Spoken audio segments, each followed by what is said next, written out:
Welcome back, folks, to the Lighthead Online Video Show. This episode of the show, and every episode of the show, is sponsored by our friends at Keystone Technologies. Go to KEYSTONETECH.com, baby. Innovative and amazing. Keystone Technologies, Greg. Yeah, they got it all at this point, even exterior fixtures. So check those things. Boom. So, it's funny because I got to do this like my warehouse is completely out of control. And I need to probably move my business in the next couple of years to a bigger warehouse. But we're doing more space. Oh, dude. You might be going opposite of what others are. Yeah. Well, I got a little plan that might work. And, I hope it works.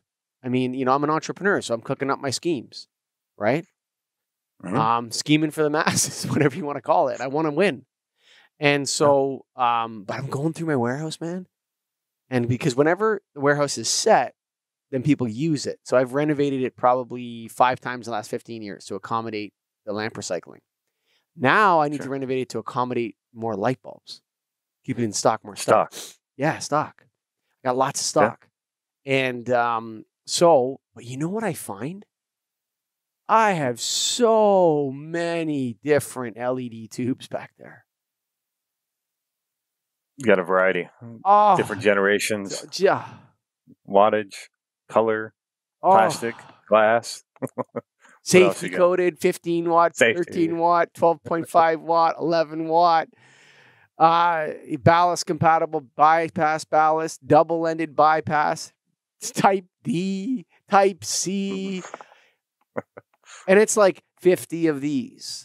14 of those, 26 of these, and it's useless. Right.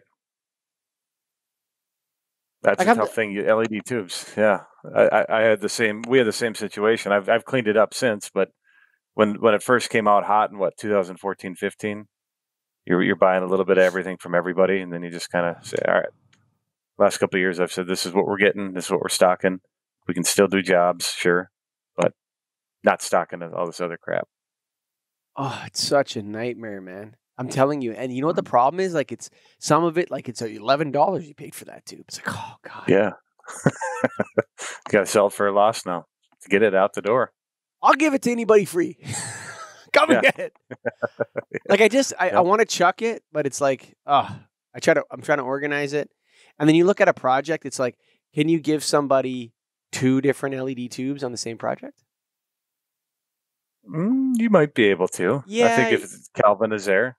Yeah, it's like, so, and is it 12 watt and 11.5 watt the same thing? It's pretty close.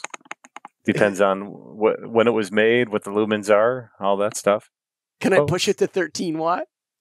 I'm going to let you do that, Mike. I think you can do what you want as a lighting professional. I think you kind of, I mean, I get where it comes from, but different brands, as long as the color looks close and the wattage is close, and you can do that at times. I mean, you don't want to do it all the time.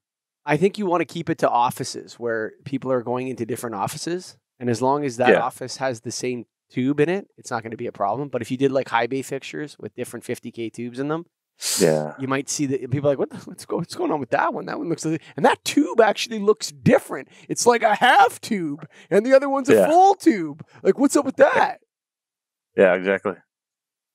And those are blinkers. Those ones are flickeries. They flicker. Right. Yep. Oh, dude, the LED tube situation's a nightmare. Where's Nima? Well, it's all 4 foot, isn't it? It all fits in the socket. But what about remember, like, so I have a combination. I actually carry a lot of legacy stock for a lot of weird reasons. Canada's funny with, very big country, not a lot of people. So you have areas where like this, people might not even know about LED. Sure. Of Canada. So, but anyway, but it's so beautiful because LU70, GE, Philips, Sylvania, Ico, it's all the same bulb. Looks exactly the same. A little different. Maybe a slightly different glass jacket. Maybe it has a little lip at the top. The other one doesn't have a little lip at the top, but it's the same bulb, right? Oh, F40 T12 CW.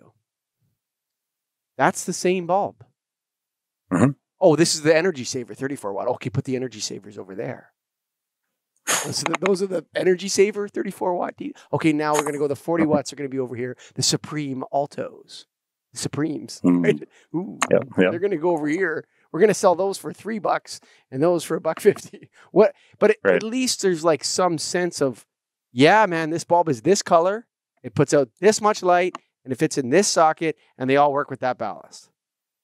With LEDs, it is a dog's breakfast, man. When this stuff starts to really burn out, like, I don't know when the group relamping point hits, like with LEDs.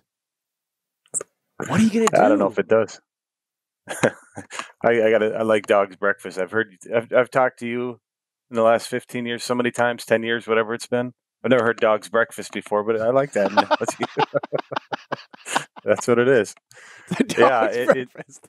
Dog's breakfast. And you have to, if you're ever going to relamp an LED tube, you have to find out what they have now, and hopefully it's all of that. I was in a customer the other day that has high bay fixtures, fluorescent high bays right now, and I'm talking to them about going to LED and tubes or fixtures, the usual, right? Yeah. And they said, well, we've been converting some to LED. I said, okay, what have you been doing? Well, we've been putting new LED fixtures in, and some we've been retrofitting. I said, all right, where are the new fixtures? And they showed it to me, and I look up and, okay, that's a 6-lamp T8 with LED tubes in it. And I'm saying, okay, so you're buying that fixture? Yeah, we're buying that. And I go, well, what tube is going in there? And we go back in the shop, and then we look at it, and it's some, Chinese aluminum, plastic, whatever crap. How dare you? Well, some random name on it that I've never heard. And I look at it, and it says, okay, ballast compatible. So I'm like, okay, so you're buying a 6-lamp T8 fluorescent with a ballast in it, and you're putting in LED tubes that are ballast compatible in that fixture and calling it a new LED? And they said, no, that fixture doesn't have a ballast. I'm like, what the hell are you guys doing? So they've got Type A tubes they're retrofitting on some fixtures, and they're buying brand new fluorescent fixtures that have the ballast bypassed in it. So it's basically the same fixture they already have, just without the ballast in it. So you're buying new shiny housing and sockets. And so I guess to sum up the story, everybody's confused, right?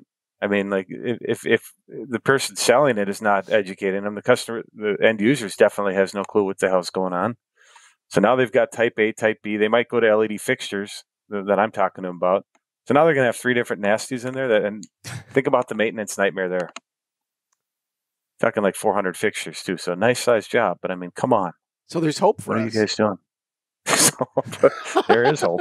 People are going to need us really, really badly. Mm-hmm. Folks, this has been the Lighthead Online Video Show. It's sponsored by Keystone. And I have some of your tubes in my warehouse too, Keystone. Go to KEYSTONETECH.com. Love those Keystone tubes. In fact, these are Keystone tubes that I'm sitting under. KEYSTONETECH.com.